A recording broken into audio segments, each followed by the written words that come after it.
지난주까지 우리는 여호수아서 말씀을 우리가 계속 수요일마다 계속 우리가 보았습니다. 오늘 말씀은 갑자기 사사기에서 특별히 또 삼손이라는 한 사사가 등장을 하게 되는데, 사사기로 바로 여호수아서 다음으로 사사기가 넘어오는데, 그 사사기가 가지고 있는 그 내용에 대해서, 그 시대에 대해서 잠깐 말씀을 드리고 오늘 본문으로 들어가야 우리가 이해가 더 좋을 것 같습니다. 여호수아의 정복 전쟁이 계속적으로 이어지는 부분이 이제 사사기 1장 부분에 나옵니다. 여호수아가 이제 죽고, 그리고 남아있는 사람들이, 백성들이, 여호수아와 함께 있었던 그 사람들이 이제 가나안 땅 정복을 계속 하는데, 결국은 다 완성하지 못하는 일이 벌어지게 됩니다. 그래서 이 여호수아가 이제 죽은 이후에 그와 함께 했던 그 가나안 정복 전쟁을 치렀던 그 믿음의, 가나안 땅에 들어왔던 믿음의 1세대들이 이제는 다 사라지고, 그리고 모세가 명령했던 바 가나안 땅에 들어와서 하나님의 말씀을 그렇게 꼭 지키라고 다시금 그 말했던 신명기의 그 말씀을 들었던 사람들 다 죽고 나서 이제는 하나님의 말씀은 지켜지지 않고, 그 가운데 사사기 시대는 암흑의 시대가 되고, 그리고 하나님으로부터 점점 더 멀어지는 그런 시대가 되고 있었습니다. 그 사사기 시대를 전반적으로 잘 나타내주는 말이 사사기의 그 맨 마지막 구절. 그때 이스라엘에 왕이 없었기 때문에 모든 사람이 자기 소견에 옳은 대로 행하던 그 시대, 바로 사사기의 마지막은 그렇게 사사기 시대를 정의하고 끝나게 됩니다. 그 사사기 시대에 어떤 일들이 자꾸 동일한 패턴으로 일어나는지 우리 이 수요예배에 오신 우리 모든 성도들은 아마 잘 알고 계실 겁니다. 어떠한 일들이 있었습니까? 하나님 앞에 이스라엘 백성들이 범죄하기 시작합니다. 하나님을 더 이상 신뢰하지 않고 하나님만 믿지 않고 어떤 일들이 있습니까? 그 땅에, 가나안 땅의 그 신들인 바알을 섬기기 시작하고, 아스다롯을 섬기기 시작하고, 아세라 목상을 그들이 만들기 시작합니다. 그리고 주상을 세워놓고 그 앞에서 맹세하고 그 앞에 절하기 시작합니다. 이러한 일들이 벌어졌다는 겁니다. 이게 우리가 봤을 때 오늘날과는 참 다른 모습이었겠구나. 우리는 하나님 한 분만 섬기는데 왜 그 사람들은 그렇게 했을까? 우리가 그렇게 생각하기 쉽습니다. 하지만 당시에는 하나님을 버린 게 아니라 하나님도 섬기고, 그리고 그렇게 다른, 우리가 손에 잡을 수 있고 눈에 볼 수 있고 우리를 당장 옆에서 지켜줄 수 있을 것 같은 그런 우상도 섬겼다는 거예요. 그래서 하나님 앞에 하나님만 섬기라고 분명히 말씀을 했는데, 하나님도 섬기고 그 가나안 땅의 그 족속들의, 그들의 그 풍습을 쫓아서 그들이 섬기고 있던, 눈에 보이고 손에 잡을 수 있었던 이 무엇인가를 함께 섬기기 시작했다는 겁니다. 바로 그것에 대하여 하나님께서 그들을 이제 벌하시고 심판하시는 것들이 일어나게 되는 거예요. 사사기 2장에 돌아오는 금요 블레싱 기도회 때 정성원 목사님께서 자세히 설명을 해주실 겁니다.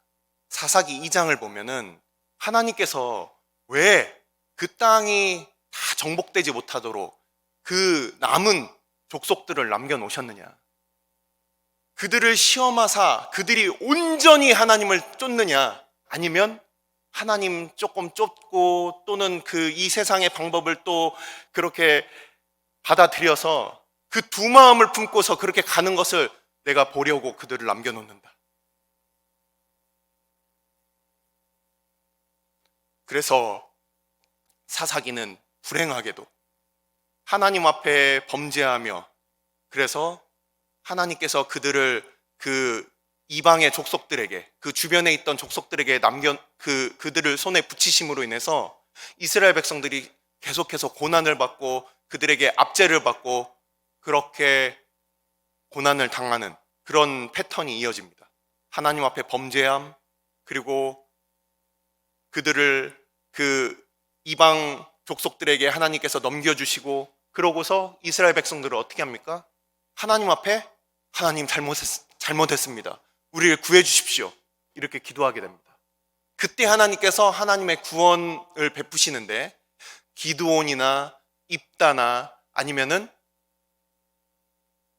바락 같은 그런 용사들을 하나님께서 보내주셔서 이스라엘의 사사로 보내주시고 구원자로 보내주셔서 그들을 구원하십니다. 그러고서 그 백성들이 하나님 앞에 찬양하지만 곧바로 다시 망각하게 됩니다.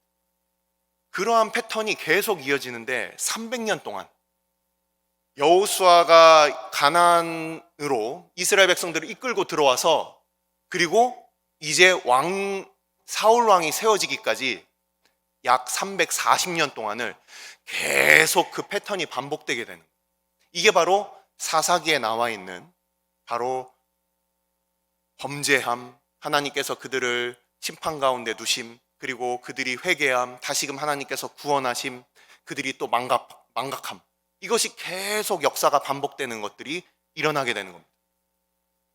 그런 가운데 오늘 이제 읽은 바로 이 사사기 13장부터 16장까지 총 사사기에 12명의 사사가 등장을 합니다. 대사사 6명, 소사사 6명. 아주 큰 사건들이 있고 큰 구원의 사건들을 이뤘던 그런 사사들이 6명이 있었고, 하나님께서 또 그들을 평화시기에 또는 잠깐 작은 일들로 인해서 그 백성들을 구원하신 그런 소사사 6명이, 총 12명이 있었습니다. 사무엘과 그리고 사무엘의 아들들도 명목상으로는 우리가 사사라고 하지만 사사기에 등장하는 사사들만으로는 총 12명이에요. 그 중에서 맨 마지막 사사의 이야기가 바로 삼손입니다. 그리고 그 삼손의 이야기가 13장, 14장, 15장, 16장에 걸쳐서 그의 출생부터 사망까지, 출생부터 죽음까지 그렇게 한 사람의 일생을 전부 다루는 그런 사사는 삼손이 유일합니다.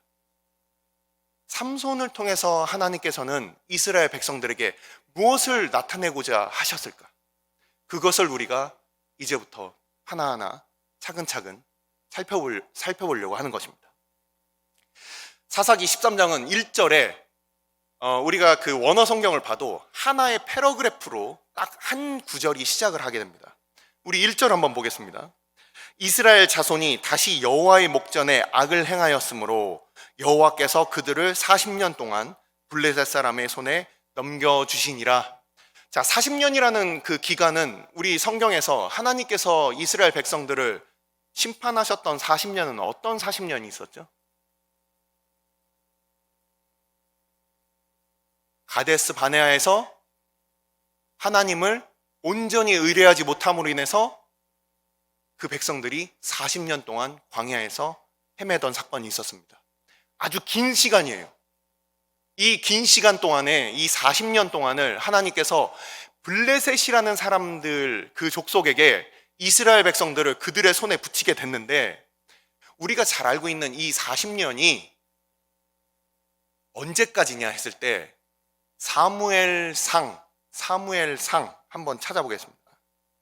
사무엘상 7장, 사무엘상 7장입니다. 사무엘상 7장 3절 말씀을 제가 읽겠습니다. 사무엘이 이스라엘 온 족속에게 말하여 이르되 만일 너희가 전심으로 여호와께 돌아오려거든 이방 신들과 아스다롯을 너희 중에서 제거하고 너희 마음을 여호와께로 향하여 그만을 섬기라. 그리하면 너희를 블레셋 사람의 손에서 건져내시리라. 이 말씀을 언제 사무엘이 이스라엘 백성들에게 전했냐면은 미스바 성회로 다 모이게 하여서, 그래서 하나님 앞에 회개를 합니다. 그때 블레셋 사람들이 쳐들어옵니다.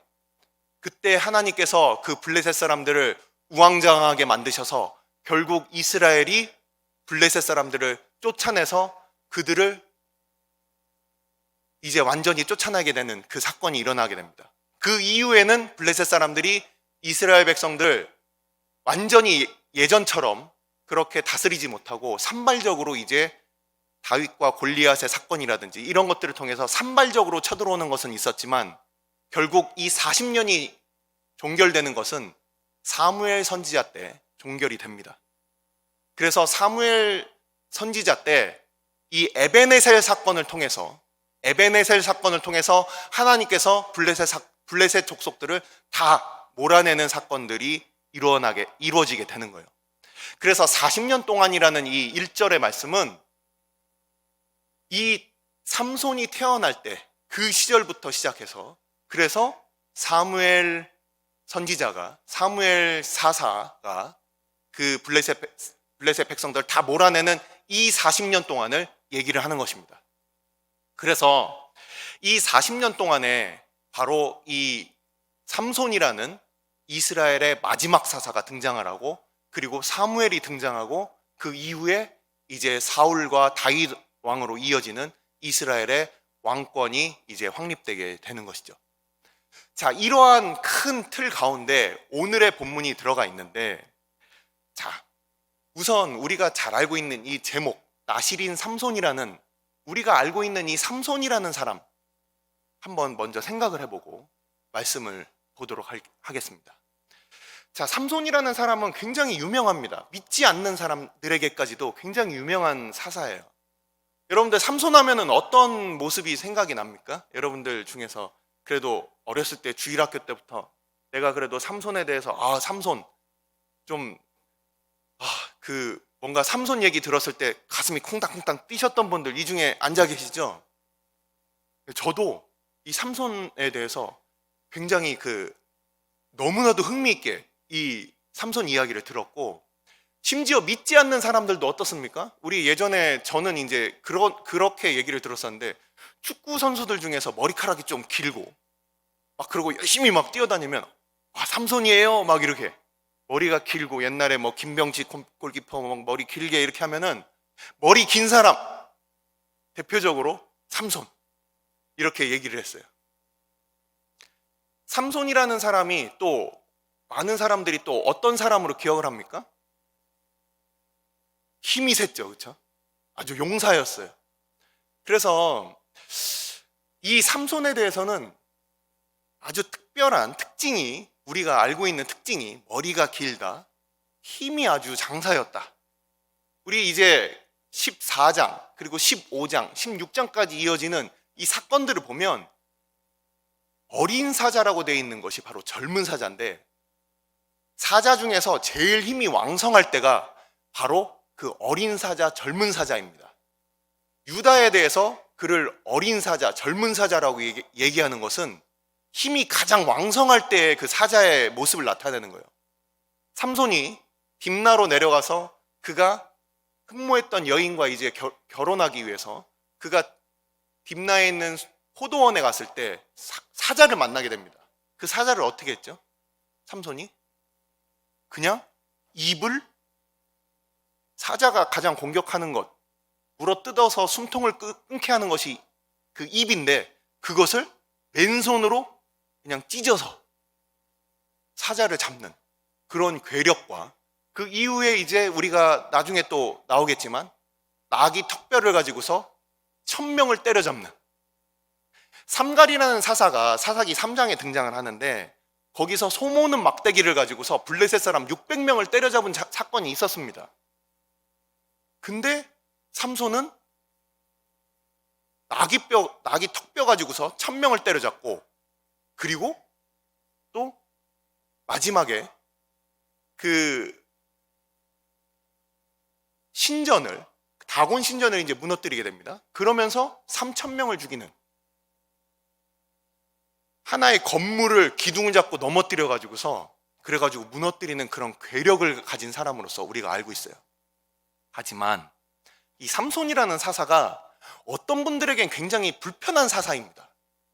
특히 우리 교회에서 어렸을 때부터 나는 그래도 좀 크게 사고 안 치고 좀 모범생으로 나는 좀 잘한 사람들, 특히 우리 이렇게 수요 예배 이렇게 잘 나오시는 분들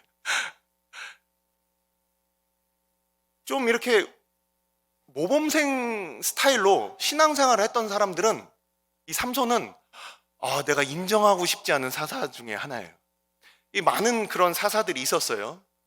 많은 사사들이 있었는데 그들도 다 어떤 면에 있어서는 극적인 얘기들이 있습니다. 근데 이 삼손은 이 중에서 좀 많은 사람들과 이렇게 좀 이게 화합하기를 좋아하시고 좀 평화롭게 좀 일을 해야 되고 많은 사람들을 이끌어서 같이 해야 되고 이런 화평을 추구하시는 분들은 이 삼손이 굉장히 불편한 사람입니다.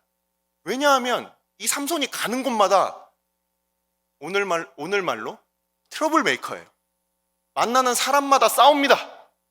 그리고 기드온 같은 사람들은 많은 사람들을 이렇게 이끌고 또 분쟁이 일어나면 입다나 기드온 같은 경우도 에브라임 지파와 분쟁이 일어났을 때 그들과 함께 화평하면서 자기를 낮출 줄도 알고 때로는 한 방을 매길 수도 있고 여러 가지들이 있는데 이 삼손은 다른 사람들을 이끌어서 뭔가 이렇게 팀플레이를 하지도 않아요. 혼자서 이쪽 저쪽 막 쑤시고 다니면서 그래서 자기 민족에게 이렇게 호승줄에 묶이는 그런 사건까지도 일어나는 그런 사사입니다. 사사라는 것이 그 백성들을 이끄는 그런 그 시대의 지도자인데 어떻게 이런 사람이 사사가 될 수 있느냐, 굉장히 불편할 수가 있습니다. 오늘 나오는 이 말씀이 마노아와 그의 아내가 삼손에 대해서 이 말씀을 잘 지키지만 정작 당사자는 이 삼손은 지키질 않아요. 이런 일들을 우리가 잘 알고 있습니다. 그래서 우리가 이 삼손이라는 이 사사를 봤을 때 굉장히 불편한 사사예요.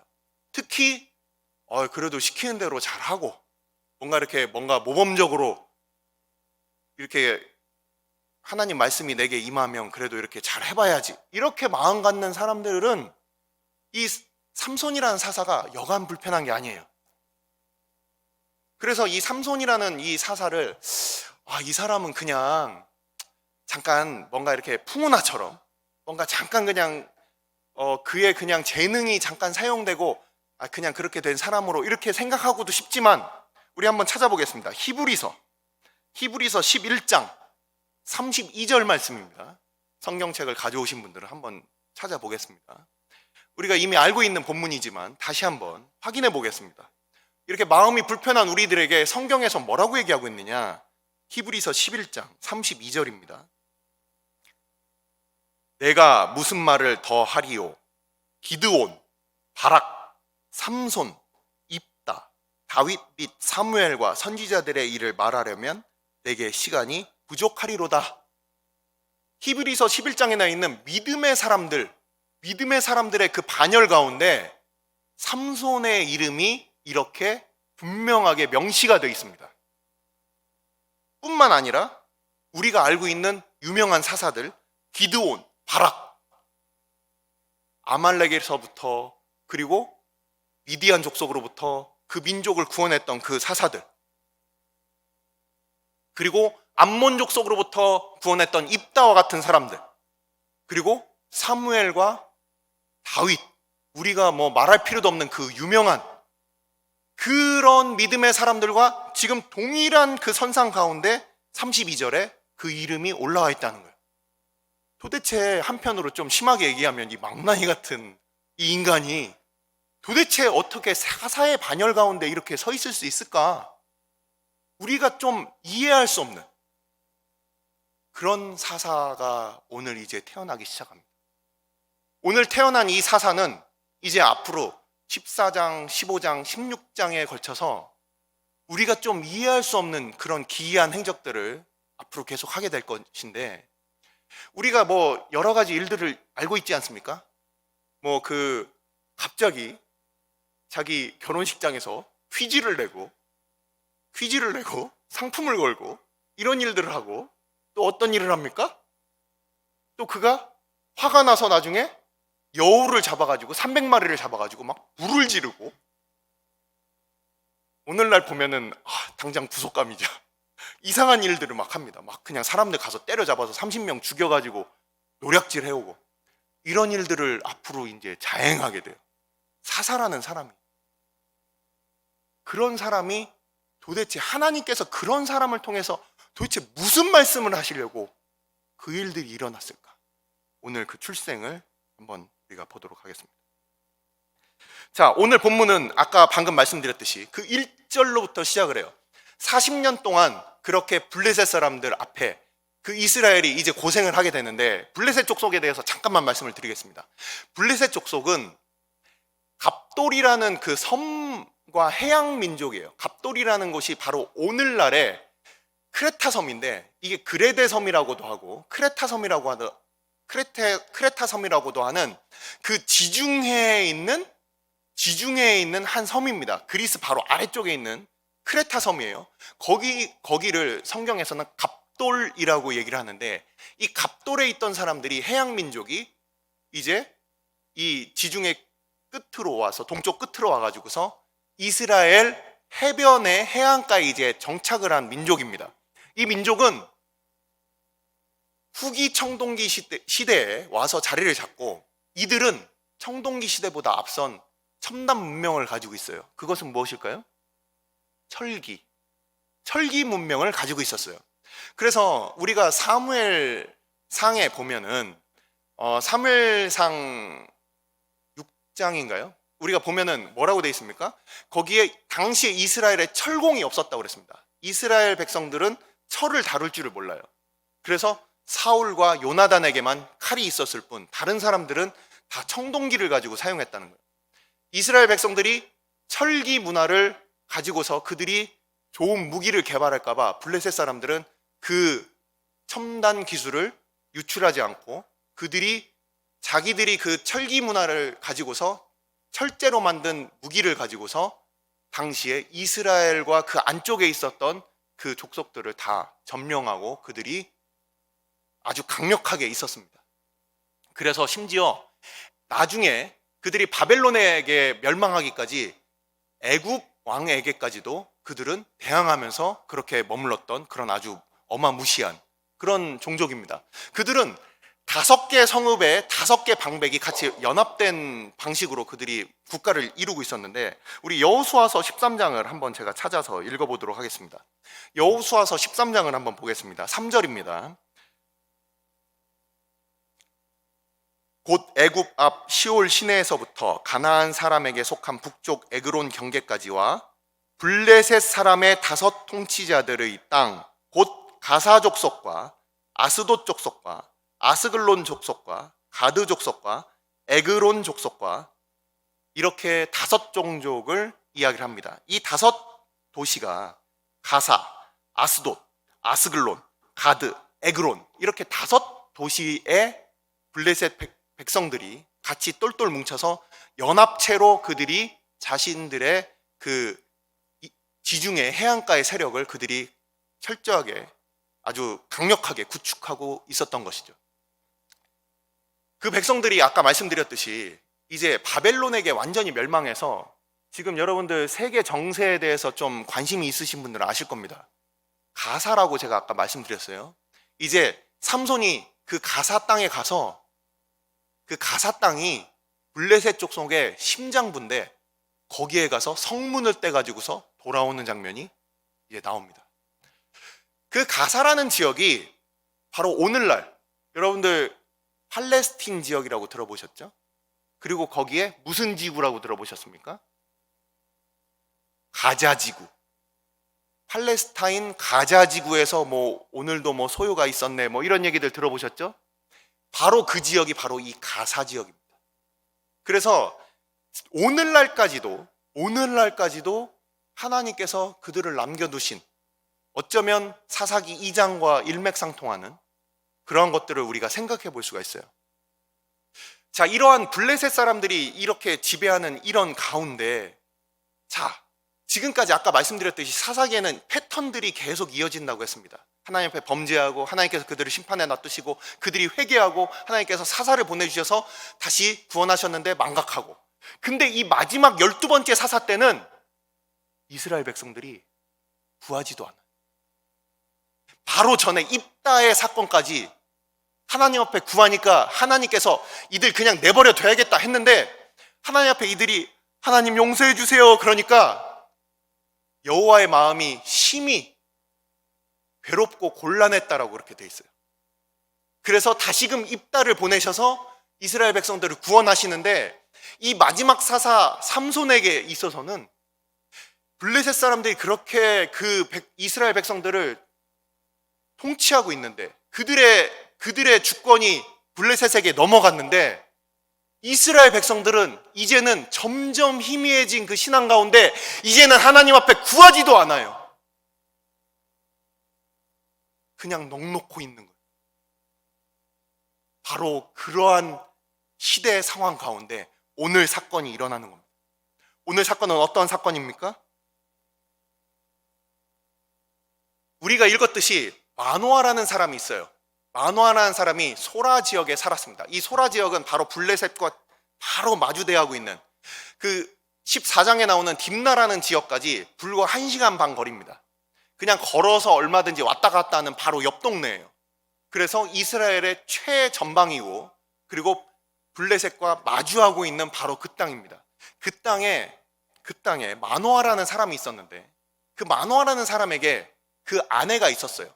근데 그 아내는 성경에서 말하듯이 그 아내는 본래, 성경에서는 완료형으로 그렇게 표현이 돼 있습니다. 완료형으로 표현이 돼 있어요. 그래서 그가 상황상 정황상 그가 아이를 못 낳고 있는 상황이 아니라 그의 태가 완전히 닫혀서 낳을 수 없는 상황이다.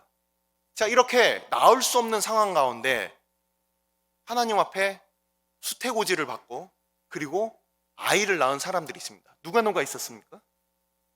아브라함과 사라가 있었죠. 그리고 또 누가 있었죠? 한나가 있었죠. 한나. 그리고 또 누가 있었습니까? 엘리사벳이 있었죠. 세례 요한의 어머니 엘리사벳이 있었죠. 이런 사람들, 하나님께서 그런 수태고지를, 그래서 맨 마지막에 마리아까지 수태고지를 주실 때는 뭔가 중요한 그 구원을 보이기 위해서. 그래서 오늘 우리가 봤을 때 이 삼손이라는 사람이 우리가 인정을 하든 안 하든 하나님께서는 이 사사를 하나의 구원에 굉장히 중요한 그 위치, 중요한 그 모습을, 그 의미를 나타내기 위해서 이 삼손이라는 사람을 하나님께서는 그를 이렇게 준비시키는 거예요. 그냥 심심해서 갑자기 하나님의 천사가 나타나서 하나님의 사자가 나타나서 그렇게 얘기하는 것이 아니라는 겁니다. 그래서 이 마노아라는 사람의 이 가정 가운데 하나님께서 하나님의 사자를 보내주셨습니다. 자, 어떤 모습으로 갑자기 나타났습니까? 이 내용들은 우리가 시간 관계상 다시 얘기를 하지 않고 여기서 우리가 조금 소홀히 여겼던 부분들 중심으로 제가 말씀을 드리겠습니다. 자, 6절을 한번 보십시오. 6절. 자, 와서 이제 그 나실인에 관한 그 법에 대해서 얘기를 하고 나실인에 대해서도 설명을 드려야 되는데, 제가 오늘 준비해 왔지만 오늘 시간이 부족하기 때문에 다음 시간으로, 기회가 된다면 다음 시간으로 그렇게 말씀을 드리도록 하겠습니다.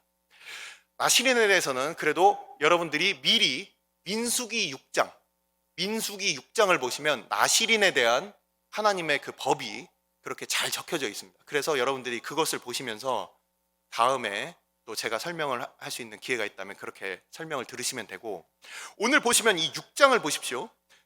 6절을 보십시오. 6절을 보시면은 그 여인이 깜짝 놀라서 그 남편에게 가서 얘기를 합니다. 왜 그 여인이 그렇게 뭔가, 지금 보면은 여러분들 이 여인의 그 감정 상태가 여러분들 느껴지지 않습니까?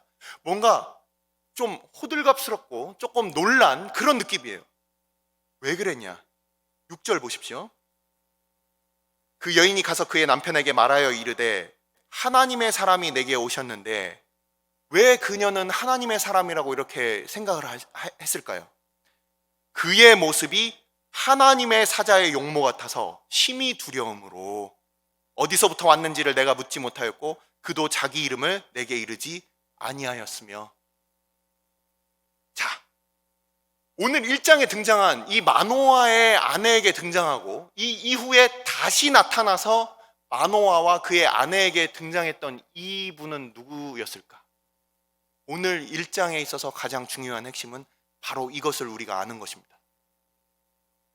자, 우리가 지금 이 본문들을 계속 봤기 때문에 하나님의 사자다, 그 정도로 우리가 알고 있어요.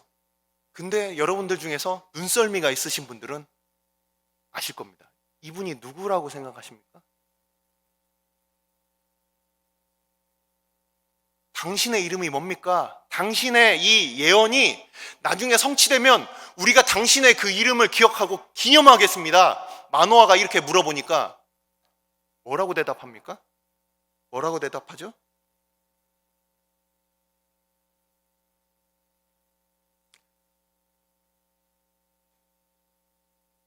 18절 한번 보십시오. 여호와의 사자가 그에게 이르되 어찌하여 내 이름을 묻느냐? 내 이름은 기묘자라. 자, 우리 이사야서 9장 6절 한번 보도록 하겠습니다. 이사야서 9장 6절. 이사야서 9장 6절 한번 찾아보겠습니다.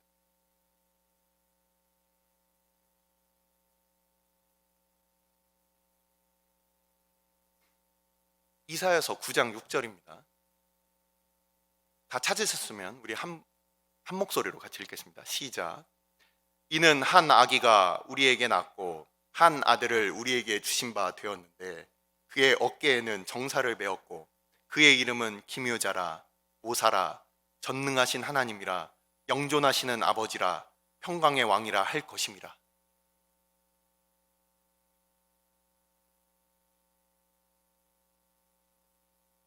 이 마노아에게 나타난 이 하나님의 사자가 누구인가에 대해서는 여전히 우리가 생각할 거리를 줍니다. 성경에서 밝히 말씀하시지 않기 때문에 우리는 그것들을 찾아가고, 저도 이 본문을 준비하면서 찾을 수 있는 것은 아마 거의 다 찾아봤다고 자부합니다. 찾아봤어요. 그 가운데 이 단어가 있습니다. 나는 기묘자다. 이렇게 기묘자다, 내 이름은 기묘자다, 이렇게 얘기한 부분이, 이 기묘자라는 뜻이 무엇입니까? 이해, 사람의 이해를 넘어서는 분. 우리가 우리 그 교의신학 가운데 이런 표현이 있습니다. 하나님의 불가해성, 하나님의 불가해성이라는 단어가 있어요. 이게 뭐냐면, 우리가 하나님을 배우고 알아가고 하나님을 아는 지식에 이를지라도 하나님을 다 알 수 없다. 그의 길은 높고 우리가 그의 길을 다 알 수가 없다. 하나님에 대해서 우리가 완벽하게 알기란 불가능하다. 이것을 바로 우리는 하나님의 불가해성이라고 표현을 합니다. 이것을 바로 기묘라는 표현이라는, 우리가 다 알 수 없는 그분, 도대체 왜 이런 일이 일어날까? 우리는 너무나도 쉽게 우리의 그 경험과 지식으로 하나님을 판단해버립니다. 그래서 하나님 앞에 원망합니다. 도대체 왜 이런 일이 일어나야 됩니까? 하지만 하나님은 하나님 자신을 기묘자라고 그렇게 얘기하는 거예요. 우리가 다 알 수 없고, 우리가 도대체 왜 이런 일이 일어나는지 우리가 알지 못해도 하나님의 분명한 구원의 계획과 하나님 나라의 완성은 분명히 우리에게 있다는 것이에요. 근데 우리는 그 하나님에 대해서 우리의 생각과 우리의 판단으로 다 이해하려고 하고, 그것이 이해되지 않으면 하나님에 대해서 우리가 함부로 판단을 해버려요.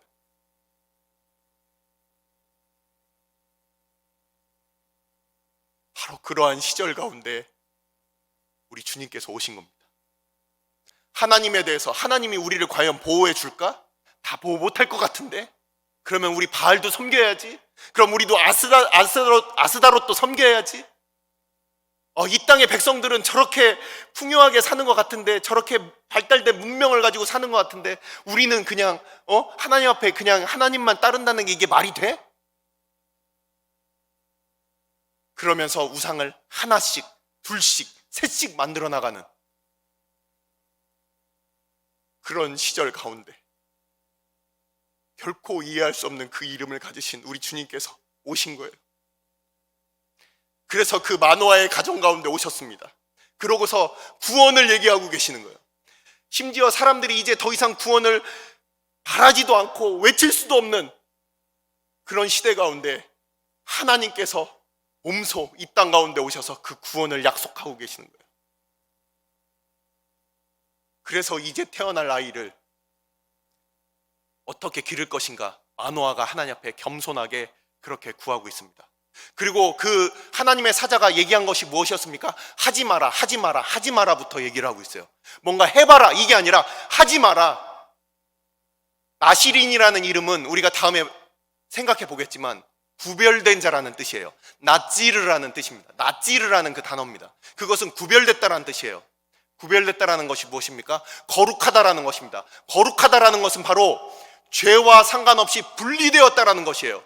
그리고 그 분리된 것이, 그것이 그냥 혼자서 깨끗하게 고고하게 있기 위해서 분리된 것이 아니라 하나님의 영광을 위하여 분리됐다는 거예요. 그렇기 때문에 우리가 거룩한 주의 교회고 거룩한 주의 성도고 우리가 하나님의 거룩한 백성이라는 겁니다. 그것이 바로 거룩이에요. 구별됐다는 거예요. 그래서 이 땅의 그 방법들, 이 땅에서 추구하는 것들, 그것들을 쫓지 마라. 우리가 좋아하는 것들, 우리가 그냥 눈앞에서 마실 수 있는 것들, 우리가 먹을 수 있는 것들, 그런 그런 것들로 무조건 먹지 마라. 그리고 머리에 삭도를 대지 마라. 그 이유도 다음 시간에 말씀을 드리도록 하겠습니다. 이제 말씀을 마치도록 하겠습니다. 이제 이 1장에서 나타나서 그렇게 그 마노아의 부인에게, 마노아의 아내에게 말씀하신 그 사자는 염소 새끼와 그리고 소제라고 하는 하나님께 드려지는 그 선물, 또는 귀한 손님이 왔을 때 드려지는 선물, 또는 임금 앞에 드려지는 선물, 그 소제라고 번역된 이 단어, 염소 새끼와 함께 그 소제를 그렇게 바위 위에 놨는데 어떤 일이 일어났습니까? 갑자기 불꽃이 나타났다고 그랬습니다. 그래서 그것들을 사르면서 그 불꽃이 하늘을 향해서 그렇게 쭉 뻗어 올라갑니다. 이 불꽃이라는 단어가 히브리어에서 불꽃이라는 단어가 있고 칼날이라는 단어가 있어요. 그래서 저는 상상을 해보았습니다. 그 바위에 펼쳐진 그 염소 새끼와 그리고 소제, 급하게 떡을 준비했으니까 어떤 떡을 준비했겠습니까? 무교병을 준비했을 겁니다. 그렇게 갑자기 찾아온 하나님의 사자이기 때문에 무교병을 준비했을 거예요. 발효되지 않은 떡을 준비했을 거예요. 염소 새끼와 무교병, 무엇을 위해서 사용되는 것입니까? 하나님께 드려지는 제사입니다. 번제의 예물입니다. 바로 그것이 올라라고 불려지는 바로 그 번제가 하나님께서 그것을 받으셔서 바위로부터 하늘까지 칼날과 같은 모양으로 그 불꽃이 쫙 올라가고 그 불꽃을 타고 그 하나님의 사자가 사라집니다. 자, 이렇게 이 하나님의 사자와 그렇게 조우하는 장면은 끝나고 마노아와 그의 아내는 땅바닥에 엎드려집니다. 그래서 도대체 우리가 무엇을 본 것인가? 하나님을 보았구나. 우린 이제 죽었다. 마노아가 그렇게 덜덜 떨고 있어요. 하나님을 만난 사람들은 그렇게 경외하게 돼 있습니다. 마치 이사야 선지자처럼, 그리고 우리 주님 앞에서의 베드로처럼 그렇게 하나님을 만난 사람들은 경외하게 돼 있는 거예요. 내가 하나님 앞에 섰구나. 이 죄인이. 그런 바로 그 상황 가운데 그 아내가 굉장히 현명하게 얘기합니다. 하나님께서 우리를 정말 멸하라 하셨다면 우리에게 찾아오셔서 만나셨겠습니까? 우리에게 이 당부를 하셨겠습니까? 우리의 이 재물을 받으셨겠습니까? 그러니 우리는 안심해도 되겠습니다. 그러고서 실제 그 말이 이루어져서 잉태하지 못했던 여행이 이제 아들을 낳게 됩니다. 그래서 그 이름을 삼손이라고 짓고, 그 삼손이라는 하나님의 사자가 이제 성령으로 움직이기 시작한다라고 돼 있어요. 그 하나님 여호와의 사자가 말씀하신 것처럼 블레셋으로부터 구원하는 걸 시작하고, 그리고 나중에 그 마무리를 사무엘이 하게 되는 것이죠. 자, 이제 삼손이라는 이름을 말씀드리고 말씀을 마치겠습니다. 삼손이라는 그 말의 그 뜻을 여러분들 지금 뭐 사전을 갖고 계신 분들이나 미리 뭐 예전에 공부하셨던 분들은 아실 거예요. 그 뜻이 작은 태양, 작은 태양이란 뜻입니다. 뭐 삼손이란 이름을 저도 삼손 말고는 다른 데서 비슷한 이름도 들어본 적이 없고, 너무 그냥 다른 성경 인물 중에서 저는 삼손이란 얘기를 들어본 적이 없어요. 그래서 뭐 지역과 관련이 있는 것도 아니고 도대체 이게 무슨 의미로 이렇게 지었을까? 여기에 있어서 저는 이건 제 나름대로의 해석입니다. 여러분들도 더 좋은 해석이 있다면 한번 생각해 보십시오. 6절에서 아까 나왔던 그 마노아의 아내가 하나님의 사람이 내게 오셨는데 그의 모습이 하나님의 사자의 용모 같아서 심히 두려웠다라고 표현을 했고, 그리고 아까 말씀드렸던 그 여호와의 사자가 자기의 이름을 기묘자라고 얘기를 했기 때문에 저 유명한 그 성경 주석 학자인 매튜 헨리라는 분이 구약에 등장한 그리스도다 이렇게 얘기를 해요. 많은 학자들, 매튜 헨리뿐만 아니라 그 외에 많은 분들이 이 마노아에게 나타난 이 여호와의 사자는 우리가 단정해서 꽉 이거다 이렇게 얘기할 수는 없지만 이것은 구약에 등장한 그리스도다. 여호와의 군대 장관으로 등장하신 분도 구약에 등장한 그리스도라고 보는 그 견해들이 있고요. 그리고 오늘 나타난 바로 이것들. 그래서 이 여호와의 사자라고 하는 그리스도를 이 구약에서 우리가 만나게 될 때 이 마노아의 아내는 어떤 모습의 여호와의 사자를 보았을까? 이건 제가 생각해 보았습니다. 우리 그동안 계시록을 우리 새벽 기도와 함께 또 담임 목사님의 그 말씀을 통해서 우리가 계속 보았는데, 우리 계시록 한번 1장을 한번 보겠습니다. 계시록 1장에 우리 주님의 모습이 계시록 1장에 묘사가 되어 있는데 어떤 모습으로 묘사가 되어 있습니까? 요한계시록 1장 16절, 요한계시록 1장 16절을 한번 보도록 하겠습니다. 제가 읽도록 하겠습니다.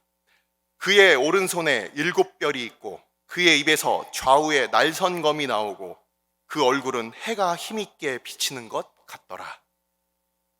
자, 이 표현은 또 어디서 나옵니까? 이 표현은 또 어디서 나옵니까? 마태복음 17장 한번 찾아보십시오. 다 같이 찾아보도록 하겠습니다. 마태복음 17장 2절 말씀.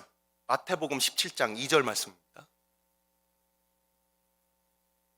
우리 주님께서 변화산에 올라가셔서 기도하시기 위하여 제자들과 함께 올라가신 바로 그때 마가복음 9장과 누가복음 9장에 평행본문이 같이 이어져 있습니다. 마태복음 17장에서는 그 공관복음서에서 각자 다른 표현들을 하는데 마태복음 17장 2절에서는 예수님의 그 영광스러운 모습을 어떻게 표현하는지 다 같이 한번 읽어보도록 하겠습니다. 시작. 그들 앞에서 변형되사 그 얼굴이 해같이 빛나며 옷이 빛과 같이 희어졌더라.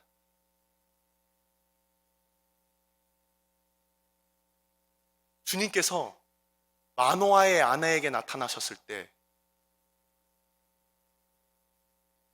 우리가 이 땅 가운데 사실 때 우리 주님의 모습은 그냥 제자들과 함께 빌어먹고 머리 둘 곳 없어서 그냥 그렇게 떠돌아다니던 그런 모습으로, 그 겸손하신 모습으로 우리가 기억하지만 정말 주님의 모습은 이렇게 영광스러운 분이에요.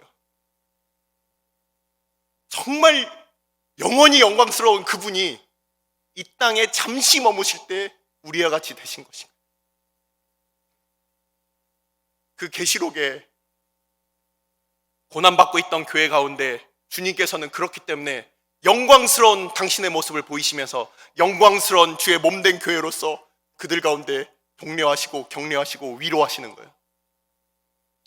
그래서 우리 주님께서는 이렇게 해와 같이 빛나는 그 모습이 바로 우리 주님의 본 모습이다. 바로 그러한 모습을 더 이상 하나님 앞에 구할 수도 없고 더 이상 이제는 간구하지도 못하는 그 시대 가운데 그 모습을 보여주시는 겁니다. 그렇게 마노아의 아내에게 보여주셨어요. 그래서 마노아의 아내는 그 인상이 너무나도 두려웠습니다. 그래서 이 13장 마지막 부분을 보면 제가 원어 성경을 찾아봤습니다.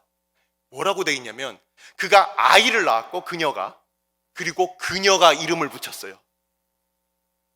작은 태양. 바로 여호와의 사자가 나에게 와서 처음 비쳤던 그 모습처럼 아이를 낳지 못해 이제는 나는 버림받았고 하나님 앞에 쓸모없고 사람들에게 지탄받는 그 쓸모없던 그 여인이 이제는 구원을 보게 된 것이에요. 그것처럼 이제 이 백성들 가운데도 이 아이가 바로 그 비춰졌던 그 모습과 같이 이 아이도 비추기를. 그렇게 시작된 이 삼손의 이야기는 이제 앞으로 어떻게 되어갈 것인지 계속 지켜보도록 하겠습니다. 기도하겠습니다.